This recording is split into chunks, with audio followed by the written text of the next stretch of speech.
biotechnology, skill development, livelihood, as well as science and technology. So pretty wide-ranging portfolio. He's just flown into London along with his colleagues at ICC, with whom a lot of universities in the UK already do lots of wonderful work. So please, can I welcome to the stage Dr. Atul Narayan. Let's give him a big round.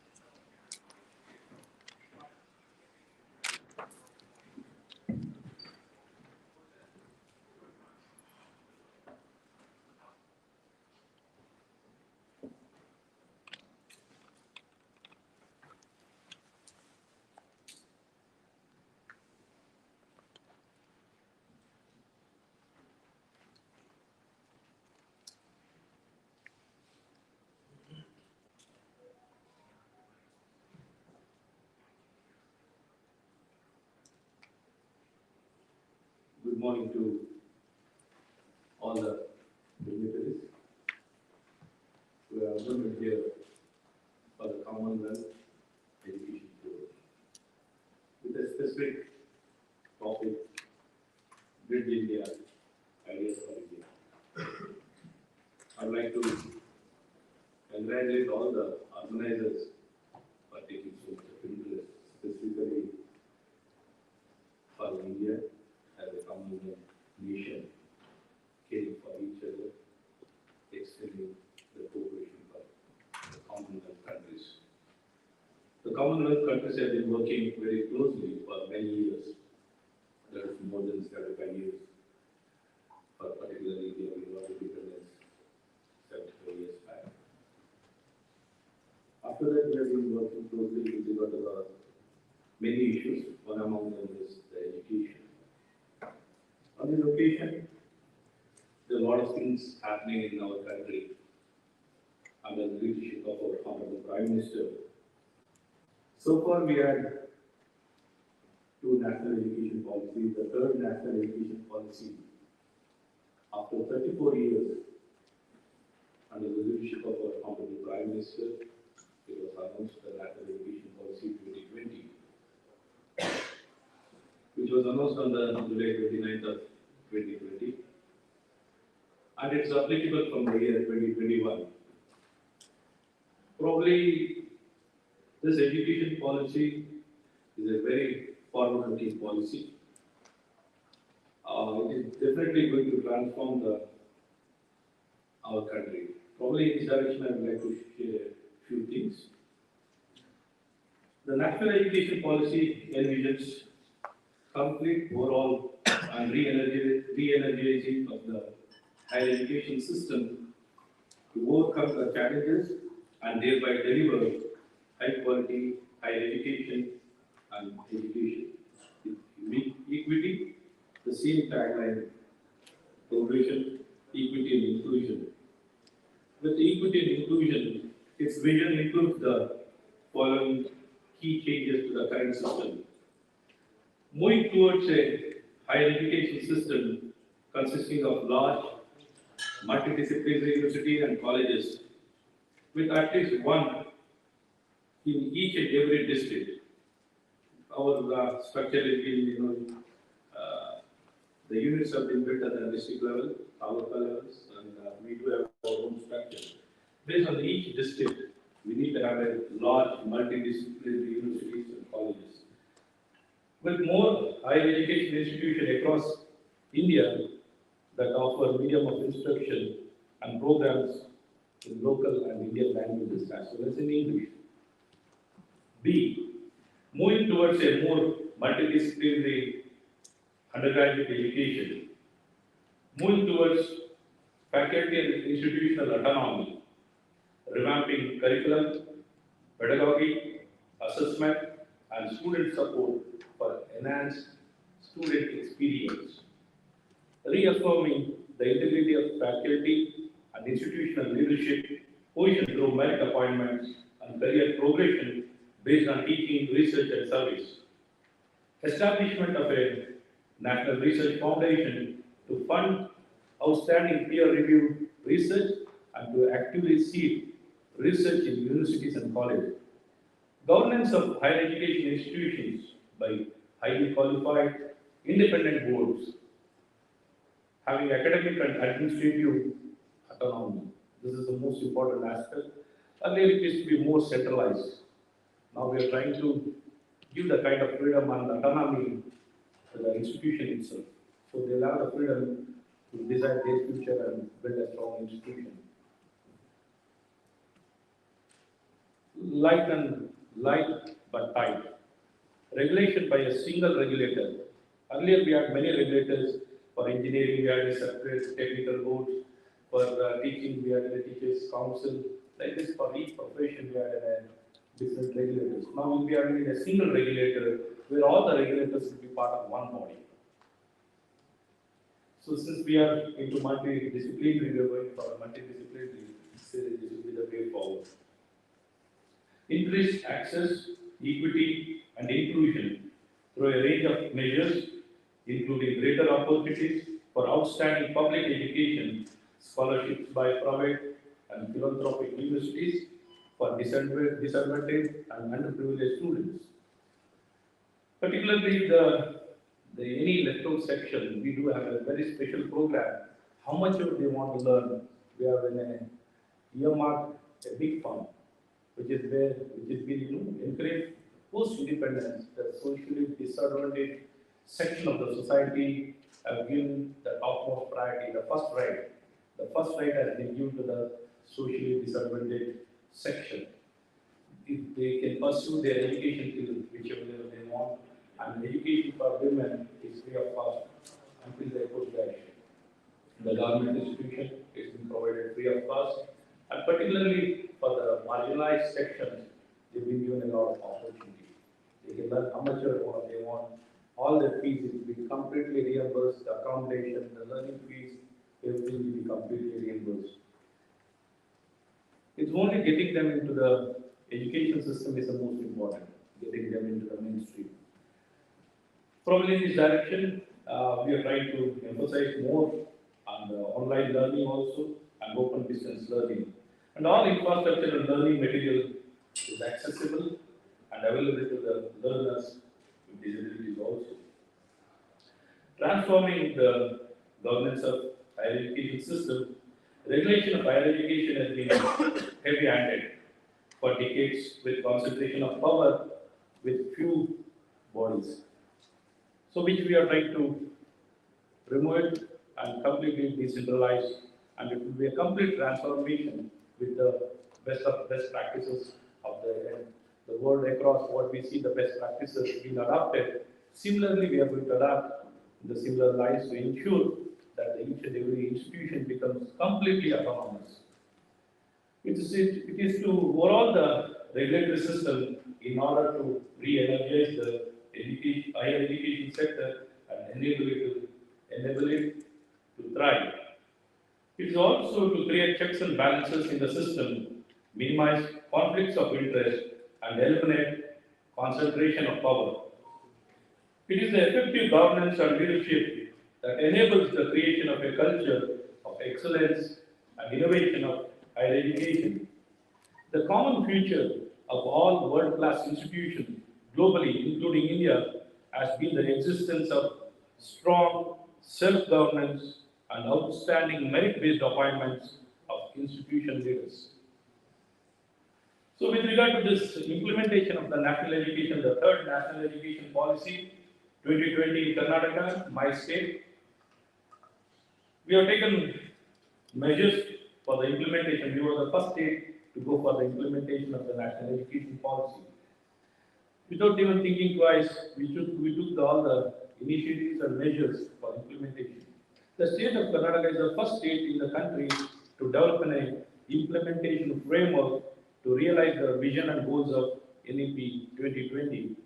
Well before the report was accepted by the Government of India on 29 July 2020, Karnataka government had constituted a task force in the March 2020 to suggest a implementation framework for NEP 2020, the state had also constituted the subcommittees with regard to the school education, curriculum reforms in higher education, transforming governance and regulation in higher education.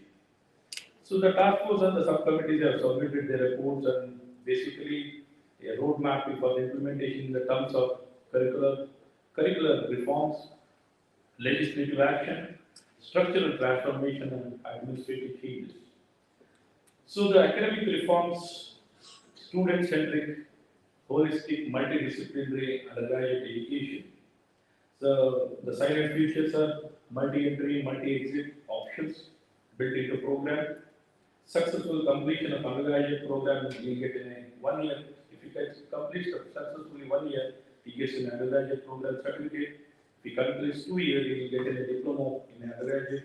If he completes 3rd year, it's a degree program, degree what he'll get.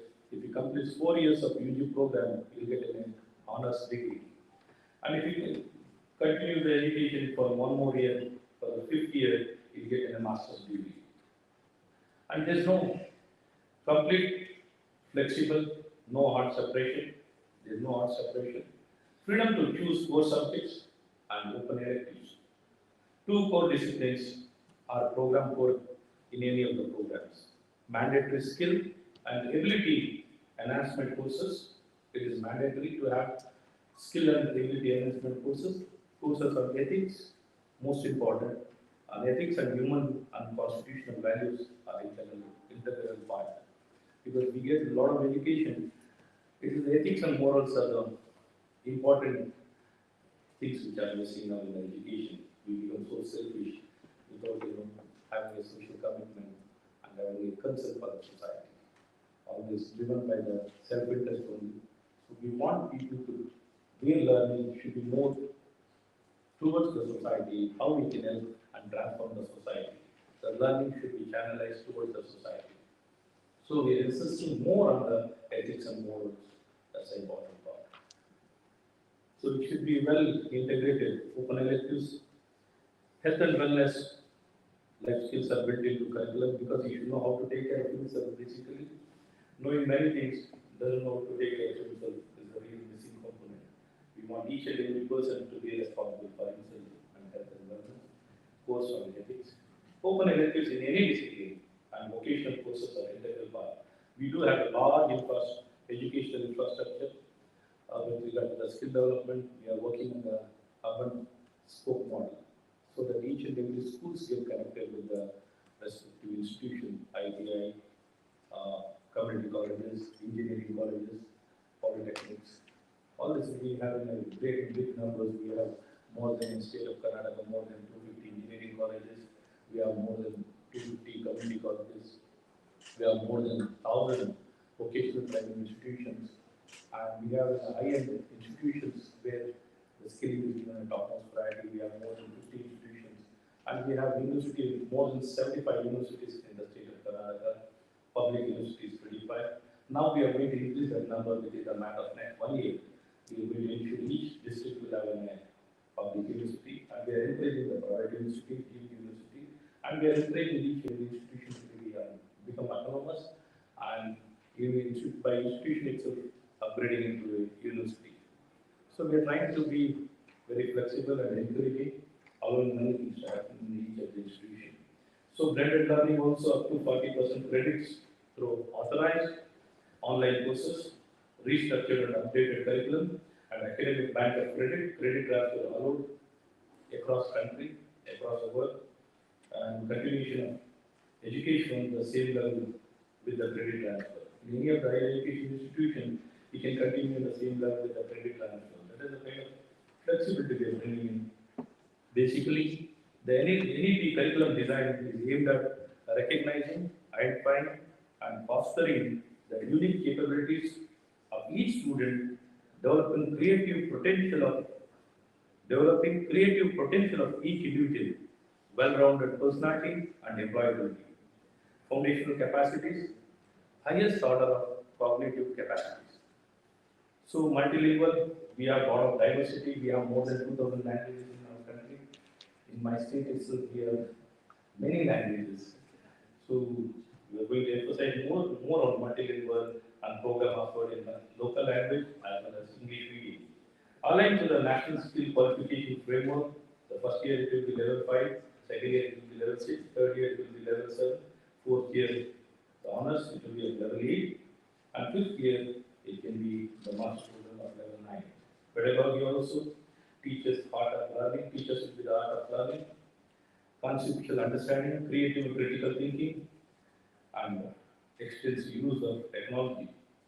NET revised assessment, formative assessment, conceptual understanding, and continuous and comprehensive evaluation. Complete evaluation system also. Instead of summative assessment, we are going to completely change. Already we have adapted and we have started doing things. Now it's now 70% is on 70 to 50% is based on formative assessment, and remaining is in the summative assessment. So transformation has been happening in a very big way, and will continue to do so. Skill courses through collaborations, technology-based skill courses is being offered to all the students.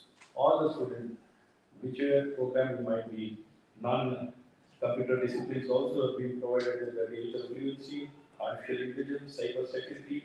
First year it will be digital fluency, second year artificial intelligence, cyber security for the third year.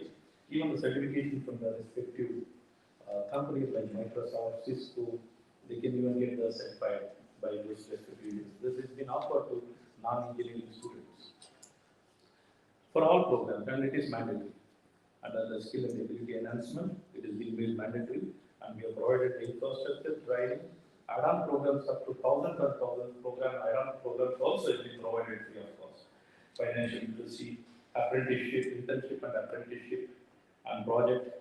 All this has been very well integrated. Earlier it was for few weeks, now it is increased to 36 weeks. So technology integration has also happened in a very big way. The digitalization of the entire education system has happened in our higher education in the state of Karnataka. Smart classroom device being provided to all the children whoever is pursuing in the public institutions. They are all being provided with the devices also. And helplines have been provided, and outreach programs have been encouraged in a very big way. And we are very sure within a matter of the next 25 years, probably we are now celebrating the Amrit Mahotsav.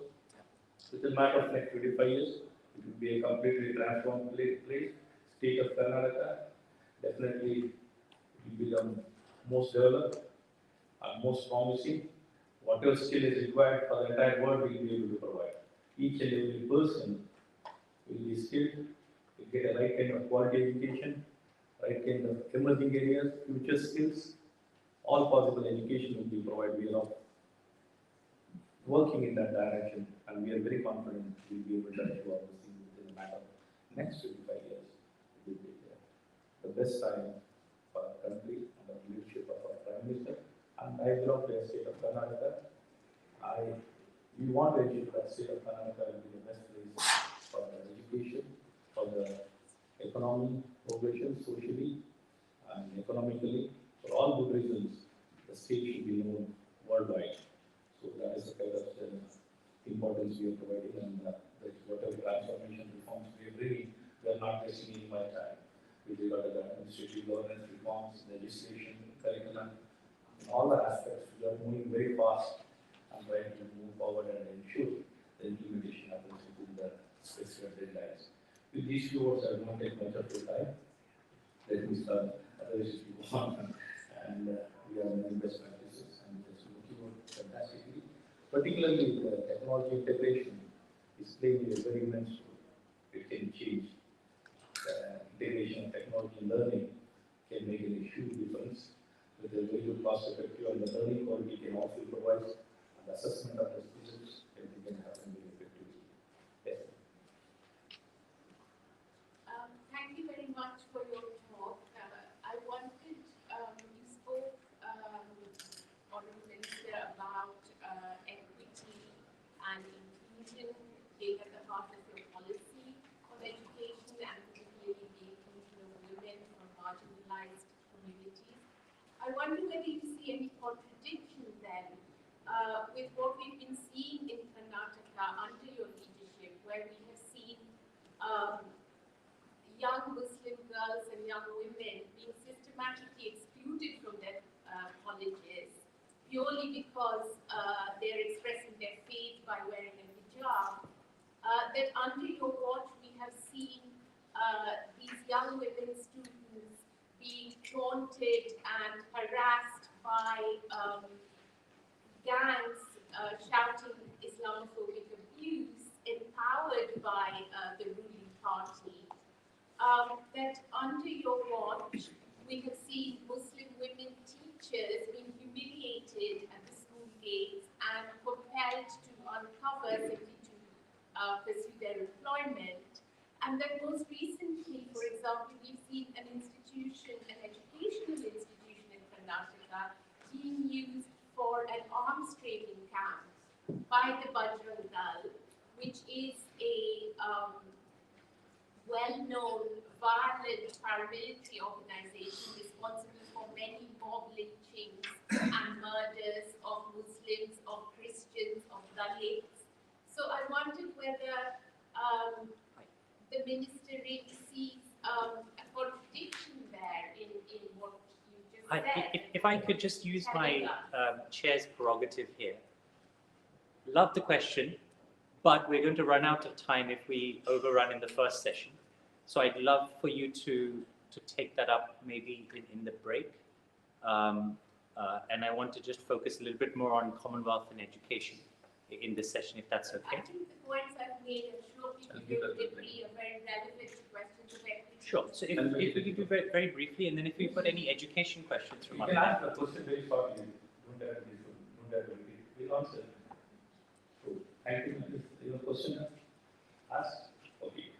So basically, let me make it very clear. India is a completely, truly a democratic country. Here there is no discrimination. To be very clear, there is no discrimination. Uniform is prescribed to each and every school. In this matter, there have been repeatedly many judgments being given time and again to not to have any kind of discrimination inside the classroom, not in the public space. Inside the classroom, each and every student, irrespective of their faith, all of them need to wear a common uniform. So this rule was brought in the year 1995 itself. The same was insisted and implemented in a proper democratic way.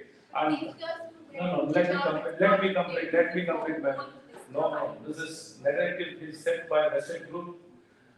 This is just trying to politicize. See, I'm just in there. Let me answer. You can't ask me what to answer. I'll answer. Yes, you have to hear. Yes, you need to hear me. See, some of the people, they try to, take up this kind of situation for an advantage. There's no question of discrimination. Discrimination cannot happen. We as a philosophy, as a culture also, Vasudhaiva Kutumbakam, we came for the human value, universal human values. And India is known for the tolerance, inclusiveness.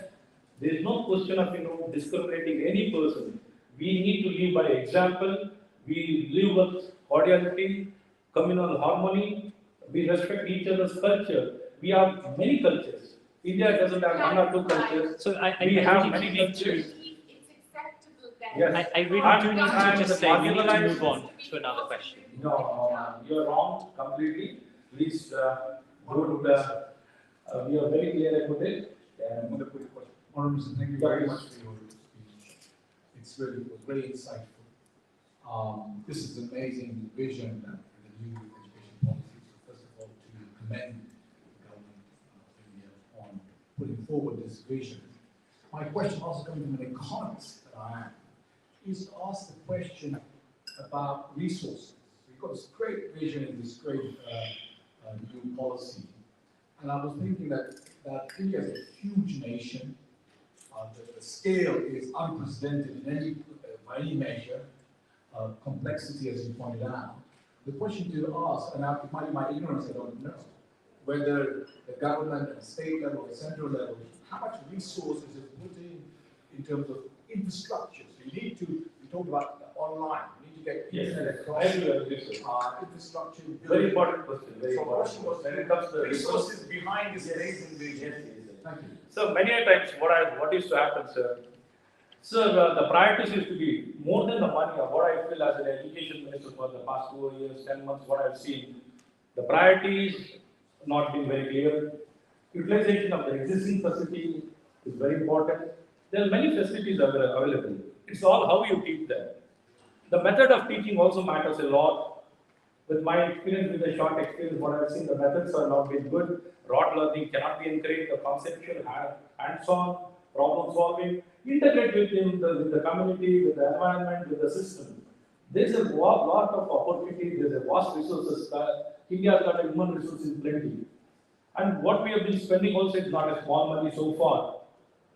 You will not believe it. There are many schools. 90% of the government schools, we have admissions, 5, 10 children, 5, 10, 20 children. Now what we are doing is we are pooling those children into one school in each panchayat. So that the teachers will be available in plenty. Now in my class, I have 2 teachers for one class.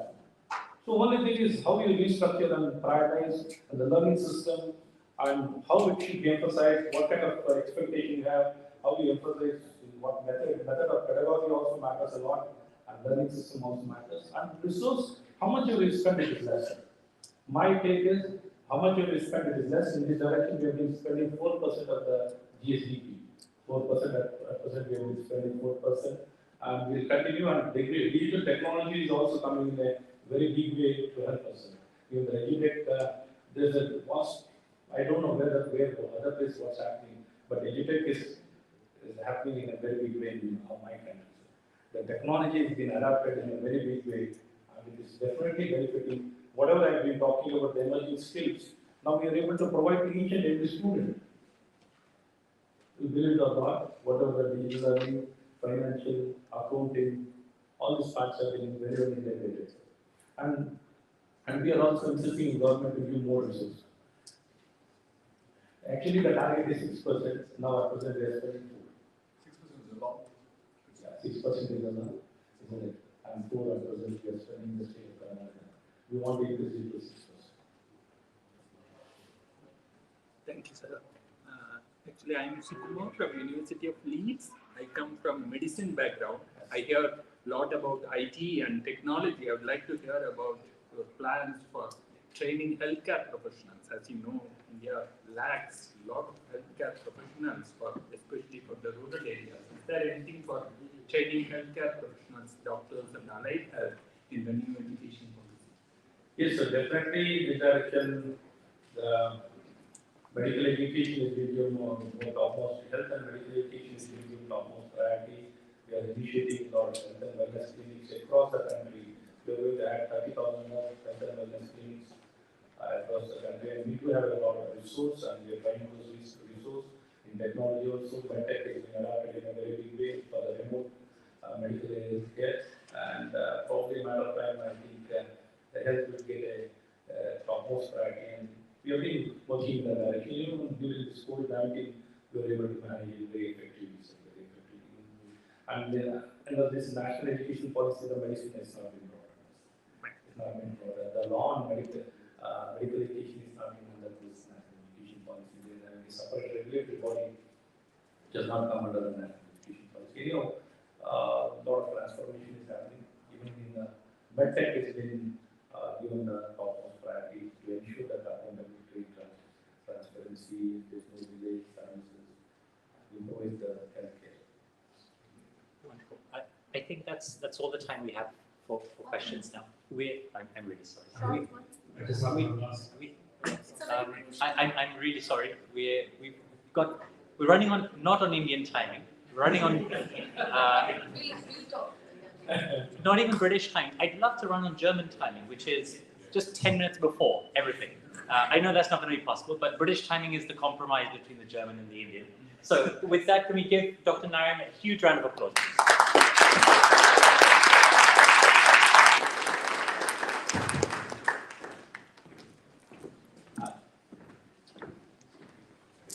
So as we've heard, I think in the speech and as well as the questions on the floor, there are shared values of democracy, constitutionality, and working together. You see behind me the words progressive, diverse, inclusive. What Bridge India believes very much is that this conference over the 2 days is about ideas for India, plural, not an idea, not another idea, but it's about looking ahead next 25 years and seeing where we imagine our own idea or ideas of that vision are. I really want to just invite on stage, before we get into our next session, Dr. Manish Malhotra from ATMC. A little bit of an intro to him. I have to say, I don't know his kind of formal biography, but from what I know of him, he's a bit of a rock star. He's always dressed like a superstar. So that I need to learn from him. I haven't tied a tie in the last 2.5 years, so I think I've forgotten. But he's a bit of a rock star. He's built a huge education business in Australia, New Zealand, and now in the UK, working with Federation University, Monash, and lots of higher education providers across the world. Can I just ask Manish just to introduce himself and ATMC and then get on to the panel next?